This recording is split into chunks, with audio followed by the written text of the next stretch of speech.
Hello and welcome to episode 6 of the Geopolitical Review, where I sit down with leading academics and experts to discuss the forces shaping our world today.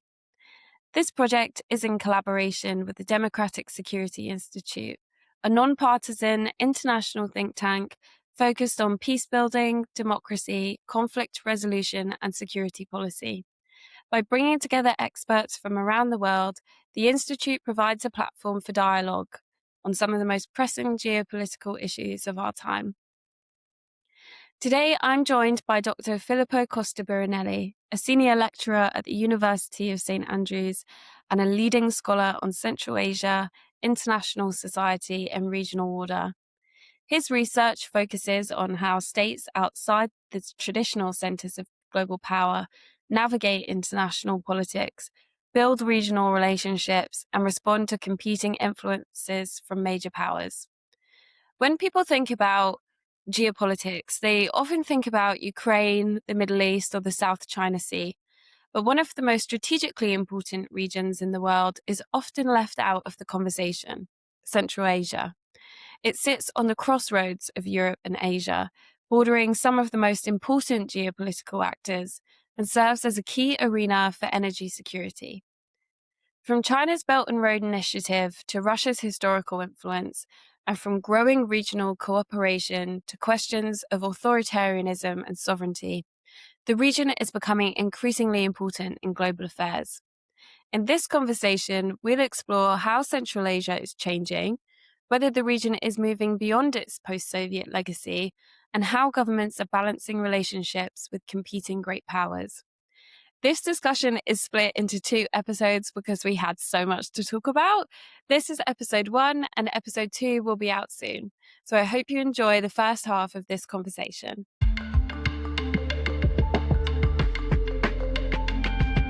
Perfect. Thank you for joining me today. I was hoping you could just start off by giving a brief introduction as to who you are and how you specialized in the niche that you've ended up in. Of course. Thank you so much, Grace, for having me here today. My name is Dr. Filippo Costa-Buranelli. I'm an associate professor at the University of St. Andrews. I am a specialist in international relations theory, and geographically speaking, my expertise relies on the region of Central Asia, which I'll be very, very happy to dig in about today. On top of these 2 big interests, I also research comparative regionalism, global governance, issues of world order.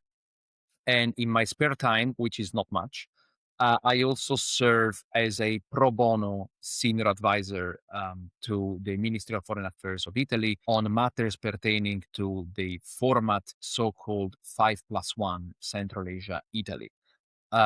So in my work, I very much like mixing the theoretical and the scholarly aspect with more, if you wish, policy or diplomatic aspects of world politics. And I do hope to share some of these expertise and practices with you and with the audience today.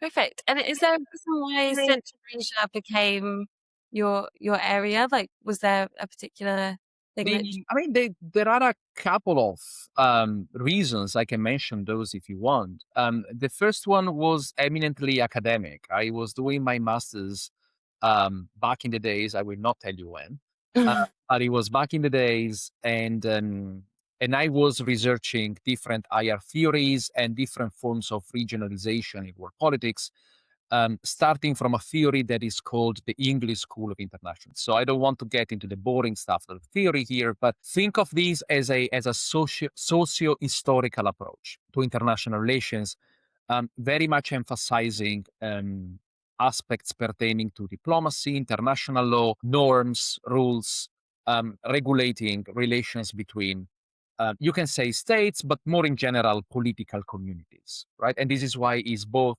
sociological and historic, because it can be applied over time. It's a theory that researches order in world politics and how organized political communities basically coexist and cooperate. And starting from this theory, I noticed that this theory was very much applied to different regions in the world. There are plenty of works on the European Union, Southeast Asia, especially when it comes to ASEAN, the Association of Southeast Asian nations, and even the African Union features some works coming from the English school perspective, Gulf Cooperation Council, Arab League, Latin America, the Arctic, right? Everything was out there, but there was this very, very big gap on Central Asia. And when I was doing my research, I said, but why isn't this idea of order applied onto Central Asia? Because I could recognize many patterns of order making and order keeping, despite relations between states not being ideal. And I wanted to delve into this, and this curiosity ended up being in a PhD thesis that was completed in 2015, and it's available on the internet through the website of the British Library. And I should have added that my master's was pursued at the London School of Economics, and my PhD was done at King's College London. And this research basically continue all the time since I moved to St Andrews in 16, celebrating my decade anniversary. Year. And the second reason is less perhaps interesting from a scholarly perspective, but perhaps more intriguing from a family perspective, because my grandpa was very much passionate about Russia and the broader Eurasian continent, right? He served there as a soldier during Second World War. He was very much against the war. And as a matter of fact, he was one of the very few people who came back alive from that disastrous campaign that Mussolini ordered during Second World War. And what he brought back home were not histories of war and violence, but they were histories of friendship and humanity. And this is why he brought back a lot of images, a lot of stories, a lot of recollections that made me always very fascinated with the broader Eurasian continent. And therefore, thanks to this kind of influence, and thanks to this influence, mixed with the fact that those newly independent republics of Central Asia were constantly either ignored or downplayed or patronized, back in the days when I was doing my master's and my PhD, I decided just to know more and to try to, I don't want to say rectify, that's too much of a strong word, but certainly to provide a much more nuanced and complex and balanced picture of the region. Yeah. So here I am still nowadays doing a lot of research on the region, advising the Italian MFA on the region, writing, publishing, doing engagement projects, and traveling to the region, yes, at least twice a year, every year. I've done this for the past 13 years. Yeah. Well, as you mentioned, Central Asia has often been ignored or dismissed, or a lot of focus was always on kind of Eastern Europe after the collapse of the Soviet Union, rather than any attention paid to Central Asia. But it does seem that it has moved more from the margins to the center in recent years. So from your perspective, what has changed? Why has that transition happened? That's a very good question that I can try to synthesize in a couple of minutes, but it may take a bit longer. So here is the thing: when Central Asia became independent in 1991, and I should specify, before continuing this conversation, whenever I refer to Central Asia, I refer perhaps a little bit artificially to 5 specific republics, right? And these republics are Kazakhstan, the Kyrgyz Republic, Tajikistan, Turkmenistan, and Uzbekistan. But people should keep in mind that regions are never fixed and they are never set in stone, right?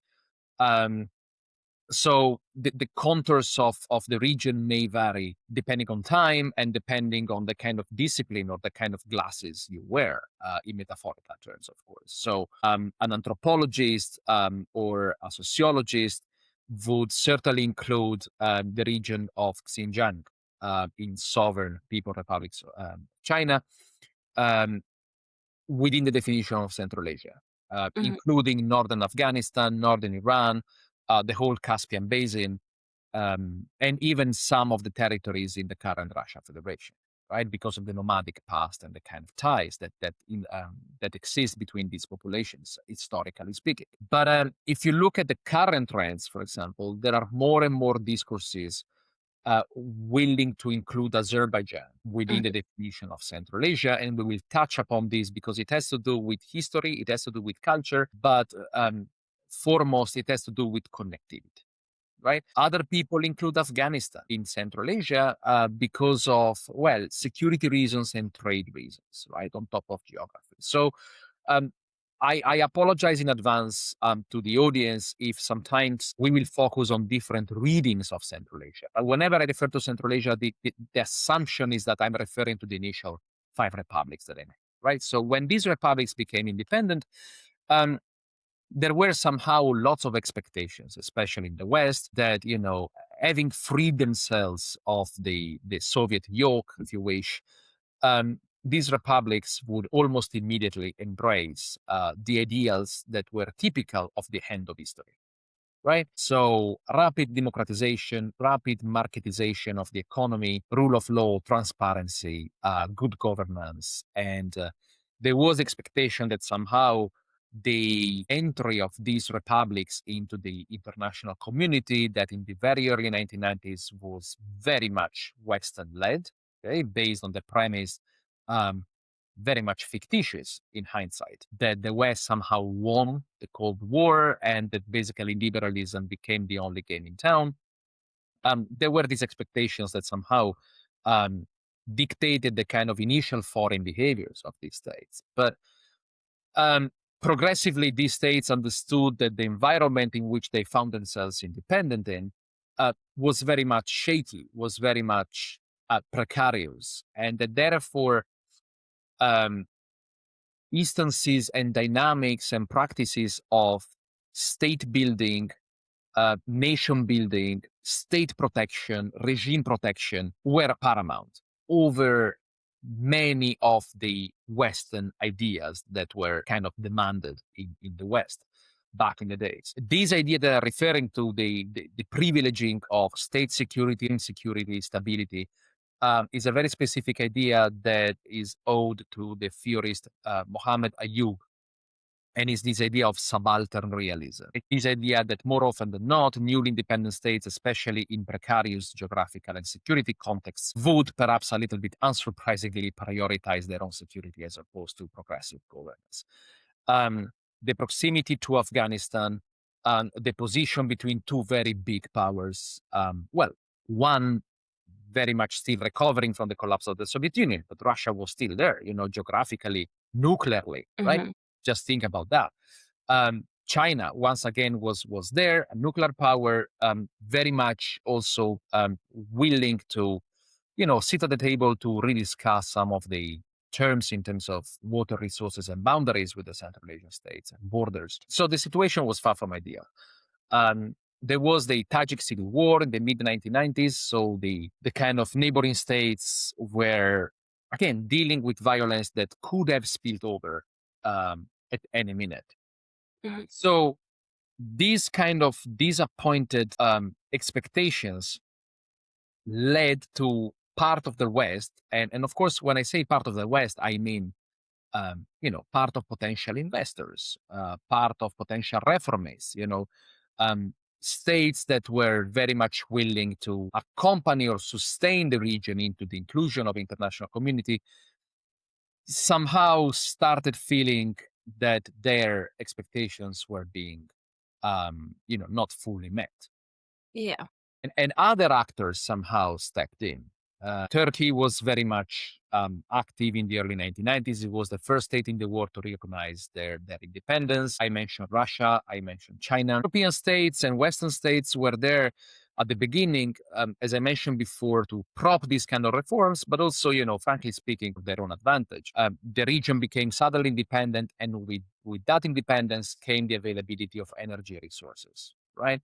So companies like Chevron, companies like Total immediately went there. And therefore, in the first decade and a half of independence, there was this very kind of discernible and visible mix of expectations of good governance, but at the same time satisfaction without business walls. Because, the kind of economic aspect of relations between Central Asia and the West was kind of solid.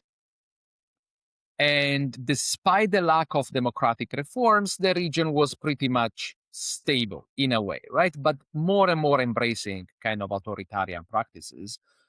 very much also kind of supported and I don't want to say encouraged, we can discuss this later, but um, certainly watched over by other authoritarian neighbors. So this has led, over the years, Central Asia to stay a little bit more on the margins, a little bit more as a not forgotten but neglected region, because the kind of narrative was, well, that's a region that basically a bunch of autocrats run.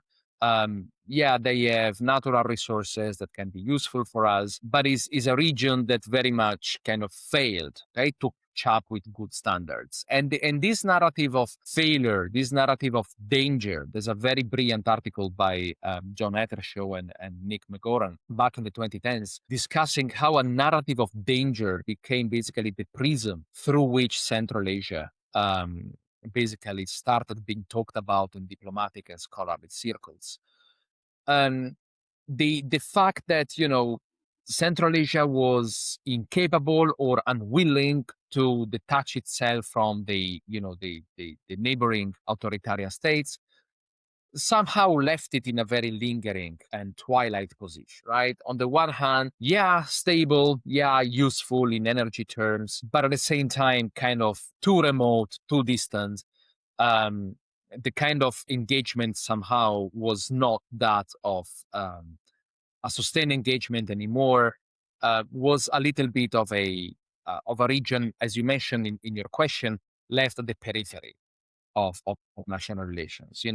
These states were characterized as weak, as passive in world politics. The exception being, of course, Kazakhstan. Kazakhstan is the ninth biggest country in the world. For those of you who don't know, it's a country, the extension of which basically is the same as Europe as a continent.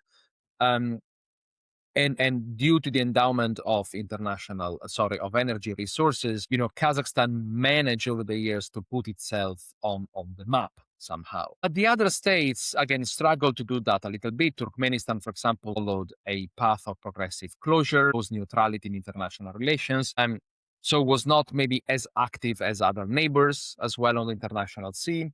Even if in my research I proved that to be a little bit of a stereotype, but I think that the big picture still somehow holds. Uzbekistan was a very important geopolitical actor because of its location at the very heart of Central Asia. Again, for those of you who don't know, Uzbekistan is the only country in the world not only that is not on the sea, but that is surrounded by countries that are not on the sea, and is the only country in this unfavorable geographical location together with Liechtenstein. Okay, these are the two countries in the world that are so-called double landlocked. I mentioned about Kazakhstan, Kyrgyzstan, and Tajikistan. Again, their economies and their kind of political power somehow struggled to put them on the map. Tajikistan was recovering from the civil war, and Kyrgyzstan had some sort of a weak economy, partly because it was the country in the 1990s that embraced the so-called shock therapy of the West. It was the first country of Central Asia to race for membership in the IMF and the WTO. And this somehow, together with some mild openings in terms of political pluralism and democratization, yes, got the favor of Western actors, but at the same time had some sort of very disastrous effect on the economy. Mm-hmm. So Central Asia, in the first decade and a half of independence, ultimately was characterized a little bit by this peripheral kind of situation. What changed? This was a long preamble, but I thought it was very interesting to give a little bit of a context to our audience. It changed. Many things changed, and I think the best way to do this is to go following some sort of a level of analysis explanation. The first thing is that the national interests of these states have progressively consolidated. States nowadays in Central Asia are more aware of what they want, have bigger political capital. They are much more skilled in the international arena than before. They are not learners, they are players. 25, 30 years of independence without interstate war and managing to navigate a very difficult period of transition gave the Central Asian republics a boost in terms of confidence, in terms of agency, and in terms of knowing what they want and how they want it. Okay. Second, you have to look at changes in terms of leadership in Uzbekistan. So, whereas the first president, Islam Karimov, was a particularly authoritarian figure, very much concerned with the stability of the state in political, security, and economic terms, he pursued something called the Uzbek model that was ultimately a very selective engagement with capitalist practices, very much rooted into the idea of autarky and import substitution model. The new president, Shavkat Mirziyoyev, has not only bettered and ameliorated relations with the neighbors, but also opened up Uzbekistan's economy to more liberal and more market-oriented practices. And this, of course, has a whole impact on the terms of connectivity, international positioning, attraction of investments, attraction of attention from the international community, and so on and so forth. Political liberalization has been slower and perhaps a little bit less genuine, but on the economic side of things have changed a lot in Uzbekistan. And then moving on the level of analysis, we reach the regional one, or before even reaching the regional one, I like to speak of the transboundary one. So regions in Central Asia, and when I say regions, I mean regions inside every country. Okay, so regions in terms of administrative divisions have always been very important sites of coexistence, of human interactions, of informal economy, of cultural practices, of local peace building and peacekeeping, and also of diplomacy. Regional para-diplomacy is very important in Central Asia. And in the previous years, regions were somehow sealed off from each other because there was this very strong idea of hyper securitization, tension, fight over resources, that led many leaders somehow to consider border areas and therefore regions as very sensitive territories where war would potentially flare up at any minute. And a paradigmatic case of this is the Fergana Valley. Okay, that some of our audience members might have heard of, is this valley in which three different states' borders intersect and overlap, right? To the extent that there are some segments in which, if you want to go from Uzbekistan to Kyrgyzstan, you necessarily have to cross Tajikistan and vice versa. Okay, so this is a legacy of the Soviet Union, where the boundaries and the borders were artificially carved out on the map, disregarding historical patterns of dwelling and migration. But here we are. So in recent years, these hyper-securitized areas that were very much the object of the discourses of danger that I mentioned before have been pacified. Okay, and they have been pacified in three different ways. Number one, diplomatically, so through the exchange of territories, sharing of water resources, signing treaties, signing protocols of good neighborly relations and peaceful coexistence. Number two, in cultural terms. So more and more we see like culture festivals, cultural practices, events that are linked to religion, that are linked to history, that are linked to kind of anthropological elements in the region that are shared by the border communities of more than one state, shared by the local communities. And number three, these kind of border areas and borders have been pacified in economic terms. So the intuition of the leaders in recent years has been to see these borders not as a source of conflict, but as a source of economic revenue. So you see a lot of these borders between Central Asian states now hosting existing or projects for industrial complexes that are jointly run by two or more states. Free trade zones, free trade areas, sites where shuttle trade is regulated, but also left a little bit informal so that local communities can thrive. More checkpoints have opened to facilitate the exchange of people. Tourism has boomed in Central Asia. Okay? So this is the kind of transboundary level that is contributing a lot to sustain a discourse of not of danger anymore, but of peace, of development, of good neighborly relations, of sustainable development, which the international community likes, right? And therefore, Central Asia has slowly entered the international community fully as a region that has managed to avoid interstate conflict in over 30 years. Central Asia is the only post-colonial region in the world. If we agree, that the Soviet and the Tsarist forms of occupation before the Soviet kind of experiment were forms of colonialism, Central Asia is the only post-colonial region in the world that hasn't experienced interstate conflict. Okay?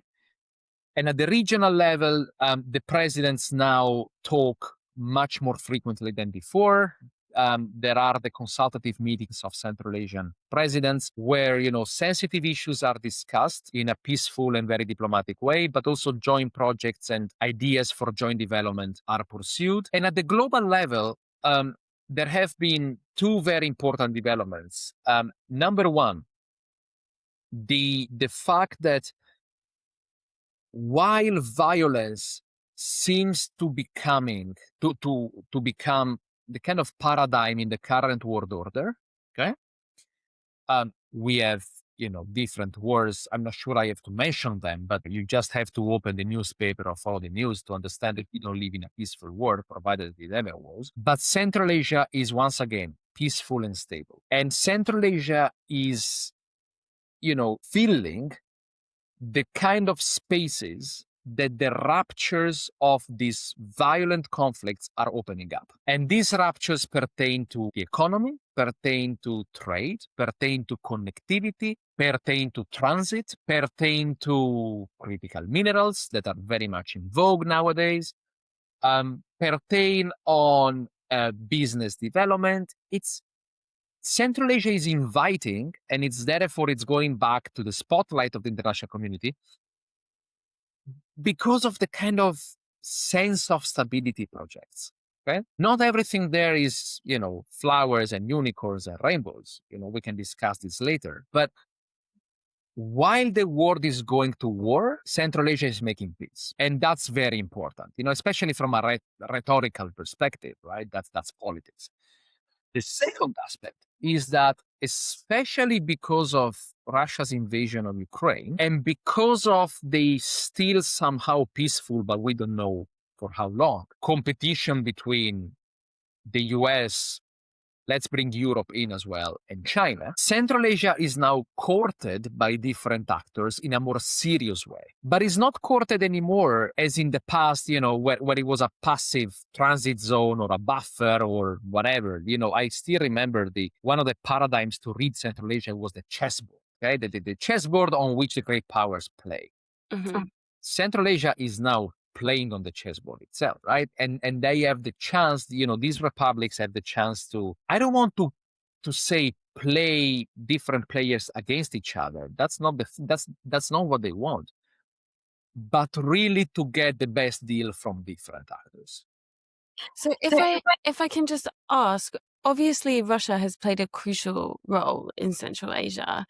Since their invasion of Ukraine in 2022, how has that influence changed in terms of Central Asia's ability to navigate the great power competition or kind of exercise this greater strategic autonomy in the international stage with Russia? How has Russia's influence changed? Right. Makes sense. So Russia has influence changed in a number of ways. The first one is by being distracted militarily, economically, politically, in terms of security, by the formerly known special military operation, now war, even Russian elites now refer to war in Ukraine, Central Asia has found itself with much more room for maneuver, diplomatically speaking, economically speaking, and security speaking as well. Now, we should not think that Russia has left the region completely. There are some narratives that think of, as of Russia losing its own backyard. And that's very problematic in many ways because Central Asia is nobody's backyard. And also Russia is not really losing it. Okay. Relations with Central Asia are still very important. But because of some of the strategic blunders and because of the kind of focus of resources on Ukraine and other matters, um, Central Asia basically has found itself with with a less constrained agency. Okay, um, I don't think it's a secret for everyone. It's of course difficult um, to prove this empirically, but in my conversation, for example, with Central Asian policymakers or diplomats, or with the same figures from other parts of the world, there is an understanding that Russia has navigated its relations with Central Asia over the years in a fairly coercive way. Okay? Hmm. Maybe not aggressively always, but you know, the kind of diplomacy exercise in Central Asia over the years has been very much dictated by Russia's security and political interests. Again, not all states of Central Asia had the same political economic capital to withstand the kind of pressure. But it is an understanding that, Russia is too much of an important presence in the region to do whatever you want. But with Russia's invasion of Ukraine, this has changed a little bit. And not just this in terms of political space for maneuver, also a little bit in terms of legitimacy as well. Especially in the eyes of a good part of the population, maybe not all the population in Central Asia, but a good part of the population, especially the younger generations. Well, Russia is not a model of international relations anymore, if it ever was. Yeah. Um, but there is concern, right? There is concern. And therefore, there is a demand for diversification. There is a demand for um, kind of opening up in a more trustworthy way to other actors. And the presidents of Central Asia that are ultimately the final, locus of power, they are the ultimate decision makers, do understand this. They do understand they do not have and they really should not sever the ties with Russia.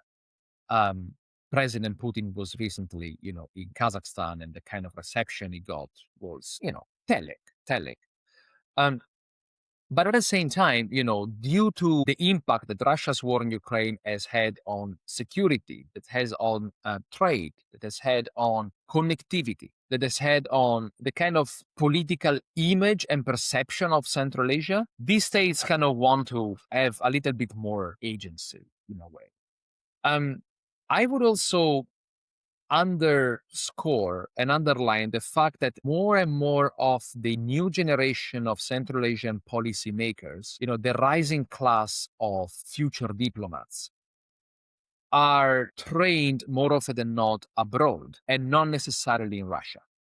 Hmm. And therefore, when they come back home, when they go back home, they do bring with themselves contacts, networks, practices, understandings of the political that necessarily doesn't match fully what the neighboring great power expects or does. Right? So it's a very mixed and complex picture. If you ask me in terms of security provision, I still think Russia is the main provider in Central Asia. I mean, when the riots in Kazakhstan started in early 2022, when Kazakhstan was almost on the verge of a civil war, the so-called events of Kandi Kantar, right, the bloody jamboree. Um, President Tokayev didn't think twice, and he called in the CSTO, right, which is the regional organization where Russia is predominant. Okay, in economic and military terms. He didn't call anyone else. So Hmm. that's an indication that there is still an objective and unavoidable reliance on Russia in some respects. But at the same time, there is this desire really to center Central Asia, pun intended, uh, moving from the periphery to the center, very much taking advantage of the kind of systemic effects that Russia's invasion of Ukraine has done. There is one final element that I want to mention, which is over the years, Russia has invested in Central Asia in terms of energy, in terms of military equipment, in terms of security, and in terms of education. But we are speaking here of Russian schools in Central Asia. Crucial investments, in agriculture, infrastructure. I'm speaking of railways. I'm speaking of roads. I'm speaking of, hospitals, schools for the locals that are not in Russian. Um, education in a broader perspective. Like these kind of more human-centered kind of investments have been lacking, honestly, and other actors have invested in this.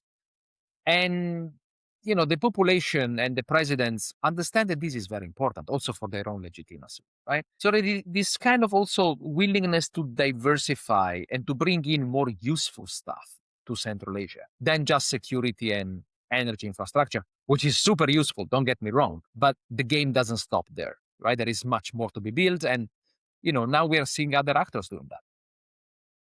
So when we're talking about, like you say, like energy and infrastructure, and that playing a crucial role in kind of moving Central Asia into a more central position, you have kind of obviously Russia struggling a little bit to maintain their kind of investments in Central Asia, but you have the rise of China as an influence in the region.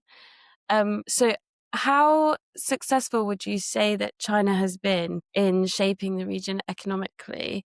And how does their influence kind of compare with Russian influence now? Right. So whenever we speak of success, we need to understand success for whom. Hmm. So whenever we say China has been successful, we probably assume that it's been successful in ensuring that its national interest has been satisfied and met. Okay.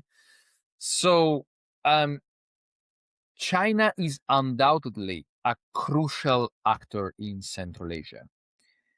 And as of recently, I believe the news broke out a couple of weeks ago. China has now officially overtaken Russia as the main economic partner of Central Asia. Okay, so that's an indication. Now, China has approached Central Asia in a slightly different way to Russia. China has always approached Central Asia. Um, I say this, I describe this in my research as well, by playing by the rules. So China has always emphasized sovereign equality, has always accorded prestige to the leaders of Central Asia.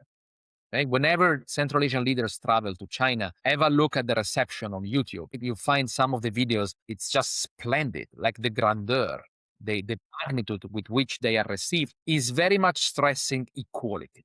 Right? So even if you are from small Tajikistan, you travel to Beijing and you are a leader of a sovereign state. Hmm. Something that Russia has struggled with over the years, right? Because of imperial nostalgia, because of different understanding of sovereignty, because of this idea of the near abroad, whatever. But in my work with Central Asian diplomats, China has always been perceived as a player that seeks equality and seeks to treat Central Asia not as a playground, not as a chessboard, but as a partner. Okay?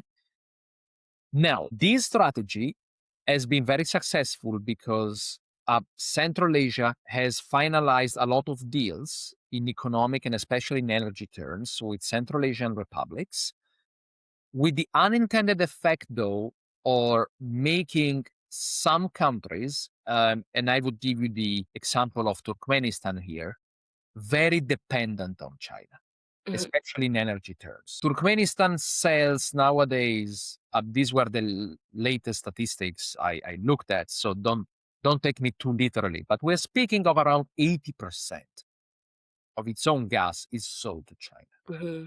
Okay. The almost absurd effect is that then Turkmenistan has to purchase gas to satisfy domestic demands, right? And the same goes for other Central Asian republics, Uzbekistan as well, Kazakhstan as well. So relations are very good officially and diplomatically and politically. But on the one hand, there is a slight form of dependency developing. And on the other hand, there is another very interesting dynamic that you may be interested in, which is at the level of people, okay, so not at the level of leaders, but at the level of people, China is still not fully a friend of Central Asia. Is an economic partner, is almost as an unavoidable presence, but there have been some concerns with respect to what is called, at the level of people, Chinese expansionism in Central Asia. Okay. There is a very good book published recently by Edward Lemon and Bradley Jardine on Chinese investments in Central Asia, especially in Kyrgyzstan. The title of the book is Backlash, which is kind of telling, right? And their research shows how, at the level of people, there has been some sort of resistance in allowing way too much economic space to China. Now, in my experience, I published back in the days a piece of work on the reception of the Belt and Road, for example, in Central Asia. And it was very interesting to notice how some of the interviewees that I spoke to still go back to stereotypes and perceptions of China uh, to the 1960s, where the big split between uh, Marxism as understood in the USSR and Mhm. Marxism as understood in China was the source of, political disagreement. And basically, the alliance was broken. So there are these kind of narratives still offered. There are these kind of narratives that are very gender heavy. So Chinese entrepreneurs, Chinese businessmen are coming to get our women, right? This is something that is very much mentioned. That there is this feeling that is very much rooted into masculine anxieties, if you wish. Yeah, that's super But it is a interesting. Yeah. concern. It is a concern. And of course, there is also concern of, what is called in the broader IPE, international political economy literature, of the of China pouring in these investments, but ultimately, will Central Asia be able to repay all of them, right? Especially the smaller republics. There have been rumors, for example, that Tajikistan has been selling land to China to offset some of its debts, right? Mhm. Um, so going back to your question, China has been very successful in Central Asia. It focuses also not just on energy, but on other kind of goods and also on vocational training. There are these so-called Luban workshops that offer vocational education to those people who want to enter, manual professions rather than going to university, for example. And this is, I believe, what in the UK we would call vocational training, right? And China is pushing a lot on that. There is now a visa-free policy, certainly with Kazakhstan and Uzbekistan. Don't quote me on the other Central Asian republics. I would have to double check. But certainly they are doing a lot of things right. Because of the war in Ukraine, a lot of students do not want to go to study in Russia anymore. They go to China. They also go to the West. Okay. But China is becoming a more popular source of education. So China has been successful. That's long story short. But at the level of people, there is still this kind of resistance that is, slowing down the kind of success story of China. The picture is a bit mixed. And I forgot to mention that there have been some corruption scandals. Um, for which China is not fully to blame, fair enough, but somehow, tainted the image of China and Chinese businessmen, especially once again in Kyrgyzstan, um, where also there is a little bit of worrying xenophobic attitude towards, Mhm. and not just in Kyrgyzstan, okay, but if you go to Uzbekistan, for example, and you walk in the streets of Tashkent, the capital, probably 1 in 3 cars is a Chinese electric vehicle. Okay, the so-called BYD, Build Your Dreams, which Mhm. is Tesla. Um, so the presence there is absolutely visible. You go to the bazaars, right? The Green Bazaar in Almaty or Dardoi Bazaar outside of Bishkek. Um, it's Chinese goods are flooding in, absolutely. And the proximity of Korgos, right, in Xinjiang as a transit hub for goods, um, is just a powerhouse of Chinese presence, economic presence in Central Asia. So that brings us to the end of part one of my discussion with Dr. Filippo Costa-Buranelli. Today, we've explored why Central Asia is no longer a geopolitical periphery, but an increasingly important region at the intersection of competing global interests. We discussed the evolution of Russia's influence, China's growing presence through the Belt and Road Initiative, and some of the common misconceptions that continue to shape how the region is understood in the West. In part two, we delve a bit deeper into institutionalized authoritarianism, the C5+1 framework, and the role that Italy is currently playing in that region, and the evolution of the relationship with Azerbaijan. So thank you for listening to part 1, and I'll see you in part 2.